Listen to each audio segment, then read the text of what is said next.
Hello मेरे प्यारे दोस्तों, आप सभी को मेरी यूट्यूब चैनल कहानी का खजाना में स्वागत करती हूँ। आई होप आप सभी लोग खुश होंगे, स्वस्थ होंगे। चलिए दोस्तों, आज आप सबको मैं एक नई कहानी सुनाती हूँ। मेरा नाम मोहित है और मेरी पत्नी का नाम दामिनी। हमारी शादी को 3 साल हो गए हैं। मेरी बीवी दिखने में बहुत ही खूबसूरत, गोरी और एकदम हॉट। मैं अपनी बीवी को बहुत ही प्यार करता हूँ। मैं एक प्राइवेट प्लांट में नौकरी करता हूँ, जहाँ पर 3 शिफ्ट में ड्यूटी होती है। और हम लोग प्लांट के एरिया की ही एक कॉलोनी में रहते हैं, जो कि प्लांट से 5 किलोमीटर दूरी पर है। तो उस घर पर मैं और मेरी बीवी सिर्फ 2 लोग ही रहते हैं। उस समय मेरे घर में मेरे बॉस अक्सर चाय नाश्ता करने आते थे। मेरे बॉस का नाम भूपेंद्र सिंह है, जो बिल्कुल अकेले ही रहते थे, क्योंकि उनकी पत्नी और बच्चे अपने गांव में रहते थे। और भूपेंद्र सर 5 महीने पहले ही अपनी नौकरी पर आए थे, इसलिए मुझे उनके मिजाज के बारे में पता नहीं था। तो मैं अपने प्रमोशन के लिए उन्हें अक्सर अपने घर पर चाय के लिए बुला लेता था। और फिर मैं, सर और मेरी बीवी साथ साथ बैठकर चाय पीते थे और बहुत हंसी मजाक किया करते थे। दोस्तों, थोड़ा सा समय निकालकर इस कहानी को अंत तक जरूर सुने। दोस्तों, आप लोग चैनल को सब्सक्राइब करना भूल जाते हैं। दोस्तों, आप सबसे रिक्वेस्ट है कि चैनल को एक सब्सक्राइब करें और वीडियो को एक लाइक करें। दोस्तों, आप लोगों की एक लाइक और सब्सक्राइब से बहुत ही मोटिवेशन मिलती है कि हम ऐसे ही कहानियाँ आप सबके समक्ष प्रस्तुत कर पाए। दोस्तों, हम बहुत ही मेहनत से कहानी लिखते हैं। आशा करती हूँ कि यह कहानी आप सबको पसंद आएगी। चलिए अब कहानी में आगे बढ़ते हैं और आपको यह कहानी सुनाते हैं। मेरे सर मेरी बीवी को लाइन दिया करते थे, लेकिन मुझे इस बात का बिल्कुल भी अंदाजा नहीं था। ये बात दिसंबर महीने की है। उस समय बहुत कड़ाके की ठंड पड़ रही थी और मेरे बॉस कभी कभी मेरे घर पर मेरी गैर हाजिरी में भी आ जाता था। इसके बारे में मेरी बीवी मुझे बता दिया करती थी और मैं भूपेंद्र सर का प्लांट में अच्छा व्यवहार होने के कारण उन्हें बहुत अच्छा आदमी मानता था, जिस वजह से मैंने कभी भी उन पर शक नहीं किया था। और मेरी बीवी पर भी मुझे बहुत भरोसा था। तो मेरी duty 3 shift A B C और कभी कभी जनरल शिफ्ट में भी चलती थी। लेकिन अब धीरे धीरे ठंड इतनी बढ़ गई थी कि नाइट शिफ्ट में नौकरी करना बहुत मुश्किल हो रहा था। और मेरी बीवी भी नाइट शिफ्ट को बिल्कुल भी पसंद नहीं करती थी। उसे रात को मेरे बगैर सोने में डर लगता है। इसी कारण से मुझे और मेरी बीवी को नाइट शिफ्ट बोझ से लगती थी। तो उस समय मेरी नाइट शिफ्ट चल रही थी और मैं अपने ड्यूटी पूरी करके घर आया और लेटा हुआ था। तभी मेरे बॉस आए तो मेरी बीवी ने मुझे उठाया, लेकिन थकावट के कारण मैं आंख बंद करके लेटा रहा। मेरे बेडरूम से बाहर हॉल की तरफ साफ साफ दिखाई देता था। मैंने देखा कि मेरे बॉस चाय पीते पीते मेरी बीवी को देख रहे थे और मेरी बीवी भी उन्हें देख रही थी। और वो उस समय बिना बाह के मैक्सी में थी। तो कुछ देर बाद बॉस बोले कि तुम इतनी ठंड में भी, जब मोहित ड्यूटी पर रहता है, अकेले रात कैसे काट लेती हो। तो दामिनी बोली कि क्या करे सर, अकेले सोना बिल्कुल भी अच्छा तो नहीं लगता, लेकिन क्या करे, मजबूरी है। तो एकदम से मुझे बॉस की आंखों में लालच नजर आने लगी। और फिर बॉस ने कहा कि क्या तुमको अकेले में डर नहीं लगता, और अगर रात को कोई आ गया तो तुम क्या करोगी। दामिनी ने कहा कि कॉलोनी में कोई कैसे आ सकता है, वैसे कोई आएगा तो कोई ना कोई पहचान वाला ही आएगा, बाकी सुरक्षा तो खुद रखनी ही पड़ती है। तो बॉस ने कहा कि तुम बहुत सुंदर हो दामिनी, तो हो सकता है कोई तुम्हें देखकर ऐसा भी आ जाए जिसे सोच भी नहीं सकती। तो दामिनी ने हंसकर पलकें झुका ली। लेकिन उस समय भूपेंद्र ने बातों ही बातों में कुछ ऐसी बातें भी कह दी जिसे सुनकर दामिनी एकदम शर्मा गई। और फिर मैं समझ गया कि मेरा बॉस मेरी बीवी को पटाने की कोशिश कर रहा है। मैं तो रोज ही दामिनी को खुश करता हूँ, लेकिन अब मेरी बीवी के ऊपर मेरे बॉस की नज़र है। और मैं मन ही मन सोचने लगा कि इन दोनों के बीच कुछ तो चल रहा है। और फिर कुछ देर बाद बॉस के जाने के बाद दामिनी ने मुझे उठाया, लेकिन उसने उस दिन मुझे बॉस के आने की बात नहीं बताई। और अब मुझे लगने लगा कि मेरी बीवी उनकी तरफ आकर्षित हो रही है। तो कुछ दिन बाद मैं अपने घर पर एक आवाज़ रिकॉर्डर लगा दिया ताकि मैं बाद में उनकी बातें सुन सकूं। और फिर धीरे धीरे मेरी बीवी भूपेंद्र सर की बातों में आने लगी और अब मेरे बॉस मेरी बीवी को आकर्षित करने में लग गए। तो दामिनी जब किचन में जाती थी तो बॉस भी उसकी मदद करने के बहाने उसके पीछे पीछे अंदर चले जाते और उसे किसी न किसी बहाने से छूने की कोशिश करने लगे। और फिर एक दिन बॉस मेरे घर पर आए और मेरे घर पर ना होने से वो बहुत खुश हो गए।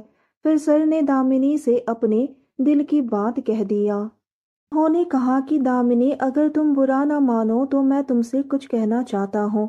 तो दामिनी ने कहा कि हाँ सर कहिए ना, इसमें बुरा मानने की क्या बात है। बॉस ने कहा कि मैं अपनी पत्नी से पिछले 5 महीने से दूर हूँ और तुम समझ सकती हो कि पति पत्नी की दूरी कितनी भारी होती है। क्या तुम मेरी ज़रूरत पूरी करोगी और मैं बदले में तुम्हारे पति का प्रमोशन कर दूंगा। और अभी मोहित का नाइट शिफ्ट चल रहा है, तो अगर तुम आज रात मुझे एक बार सेवा का मौका दो तो मैं आज रात तुम्हें प्यार करके वो सुकून दूंगा जो तुम्हें शायद मोहित भी ना दे पाए। तो दामिनी ने कहा कि सर आप ये क्या बोल रहे हैं, मैंने कभी ऐसा नहीं सोचा जैसा आप बोल रहे हैं। तो बॉस ने मेरी प्रमोशन की बात फिर से दोहराई और कहा कि मोहित को कभी भी पता नहीं चलेगा जब तक तुम नहीं बताओ। बॉस के बहुत कहने पर दामिनी मान गई और फिर मैंने वह रिकॉर्डिंग सुनकर सोचा कि आज मैं इन दोनों को ही रंगे हाथ पकड़ूंगा। और मैं नाइट शिफ्ट पर छुट्टी ले ली और रात को मैंने दामिनी से बोला कि मैं जल्दी प्लांट जा रहा हूँ, मुझे वहाँ पर कुछ काम है। और मैं हमारे घर का पीछे का दरवाज़ा खुला छोड़ दिया। फिर मैं कुछ देर के बाद पीछे के दरवाजे से अंदर जाकर छुप गया। रात को 10 बजे बॉस ने घंटी बजाई तो दामिनी ने दरवाज़ा खोला। बॉस ने अंदर आते ही दामिनी को पीछे से पकड़ लिया और गले को चूमने लगा और धीरे धीरे उसे सहलाने लगा।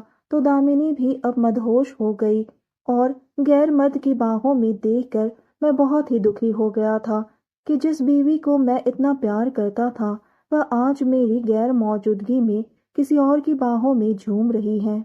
फिर बॉस ने दामिनी को सोफे पर बिठाया।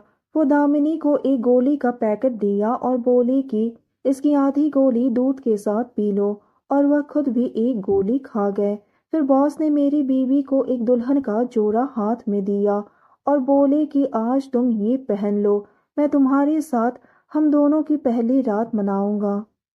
तो मेरी बीवी ने वैसा ही किया और वह बिल्कुल एक दुल्हन की तरह सज धज कर बेड पर बैठ गई और बॉस जाकर दामिनी के पास बैठ गए और दामिनी के हाथ को पकड़कर चूमने लगे। मुझे बहुत ही गुस्सा आ रहा था, फिर भी मैंने अपने आप को कंट्रोल में रखा और उन दोनों की करतूत को देखने लगा। मेरी बीवी भी उनका पूरा पूरा साथ देने लगी। बॉस ने कहा दामिनी बस आज की रात तुम मुझे दे दो, फिर ऐसा मौका दोबारा मिले न मिले क्या पता। तो मेरी बीवी ने खुश होकर कहा कि मेरी भी दिली अरमान है कि मैं आपके साथ अपना कीमती समय बिताऊं। वो बोलने लगी भूपेंद्र आज आप मेरे पति हैं, आज आप मुझे खुश कर दो। तो बॉस भी अब जोश में आ गए थे। तो बॉस ने खुश होकर कहा कि दामिनी मैं आज तुमको ऐसी खुशी दूंगा कि तुम्हें हमेशा याद रहेगी। और वह दामिनी के साथ अपने कार्यक्रम में बिजी हो गया। दोनों ही मदहोश हो गए थे। दामिनी के मुंह से सिसकने की आवाज मैं साफ साफ सुन सकता था।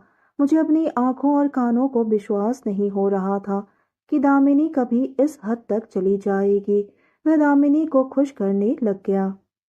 करीब 20 मिनट के बाद बॉस ने दामिनी से पूछा तुम्हें खुशी तो मिल रही है ना। तो उसने जल्दी से हाँ कर दी।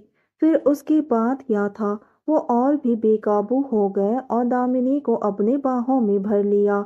वो एक अलग ही दुनिया में चले गए। दोनों बस एक दूसरे को देखकर मुस्कुरा रहे थे। उसने कहा कि आज तक मोहित ने कभी भी मुझे इतना खुश नहीं किया है। मैं तो आपकी दीवानी होने लगी हूँ। दामिनी कहने लगी जान आज की रात मैं आपकी दुल्हन हूँ और आपने इतनी मेहनत की है तो आपको इसका फल तो मिलना ही चाहिए। और दामिनी ने बॉस को जोर से कसकर पकड़ के गालों पर किस कर दिया। तो बॉस ने राहत की एक लंबी सांस लेते हुए शांत होकर लेट गया। 10 मिनट के बाद बॉस ने पूछा कि दामिनी सही सही बताना कि तुम खुश तो हो ना। दामिनी बॉस की बाहों में लिपट गई और कहा कि आज मैंने जाना कि प्यार में लोग किसी भी हद तक क्यों चले जाते हैं। बॉस ने दामिनी से पूछा कि कल का क्या प्लान है। तो दामिनी एकदम नई दुल्हन की तरह शर्मा गई और बोली कि कल की कल देखेंगे।